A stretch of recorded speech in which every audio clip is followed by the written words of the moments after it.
రెండేళ్లలో ప్రతి ప్రభుత్వ ఉద్యోగికి మొదటి తారీఖు నాడు జీతం ఇస్తున్నాం. 5 లక్షల రూపాయల ఆరోగ్యశ్రీని ఆనాడు అరాకొరగా ఇస్తే దాన్ని 10 లక్షల రూపాయలకు పెంచి ఈ రోజు అమలు చేస్తున్నది నిజం కాదా? ఆడబిడ్డలకు ఆర్టీసీలో ఉచిత ప్రయాణం అంటే ఈ రోజు వరకు ఏ ఒక్క ఆడబిడ్డ కూడా అనా పైసా బస్సులో చెల్లించాలి. ఈ 2 సంవత్సరాలలో రాష్ట్ర ప్రభుత్వం 9,000 కోట్ల రూపాయల ఆర్టీసీకి చెల్లించి ఈ రోజు లాభాల బాటలో ఆర్టీసీ కార్పొరేషన్ ని కాపాడినము. 10 ఏళ్లు రేషన్ కార్డు ఇవ్వలే. మేము వచ్చినాక లక్షలాది రేషన్ కార్డులు ఇచ్చి 3,17,00,000 మందికి ఈ రోజు సన్న బియ్యము 6 కిలోలు ప్రతి వాడికి ఈ రోజు ఆకలి తీరుస్తుంది మా ప్రభుత్వము. 500 రూపాయలకు సిలిండర్ ఇచ్చినము. 25,35,000 మంది రైతులకు 21,000 కోట్ల రూపాయలు 2 లక్షల ప్రకారం రైతు రుణమాఫీ చేసినము. రైతు భరోసా 9 రోజుల్లోనే 9,000 కోట్ల రూపాయలు ఖాతాలేసి రైతులకు ఒక భరోసాగా చివరి గింజ వరకు కొనడమే కాకుండా సన్న ఓట్లకు 500 రూపాయల బోనస్ ఇచ్చి ఈ రోజు ఈయెస్ట్ భారతదేశంలో వరి ఉత్పత్తి చేస్తున్న తెలంగాణ రాష్ట్రం. నియోజకవర్గానికి 3,500 ఇండ్ల ప్రకారం 4,50,000 ఇందిరమ్మ ఇండ్లు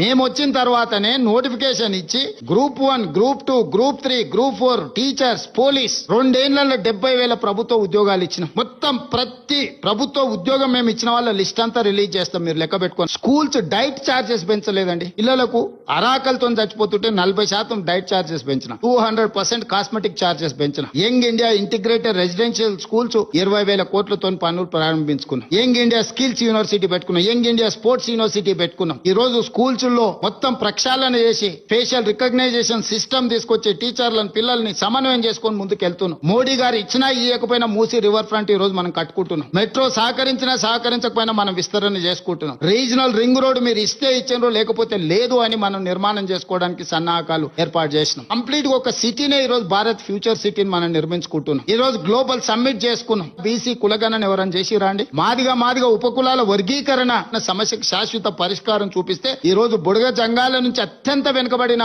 మాదిగా ఉపకులాలు ఈ రోజు డాక్టర్లుగా, ఇంజనీర్లుగా, గ్రూప్ 1 ఆఫీసర్లుగా సెలెక్ట్ అయినరు. సంక్షేమంలో మేము ఇచ్చిన ప్రతి మాట నిలబెట్టుకోవడానికి శాయశక్తుల ప్రయత్నం చేస్తున్నాము. తెలంగాణ రాష్ట్రాన్ని ప్రపంచంతోనే పోటీ పడే విధంగా ఈ రోజు అభివృద్ధి పదం వైపు నడిపిస్తున్నాము. 2 సంవత్సరాలనే ఇన్ని చేయగలిగినము.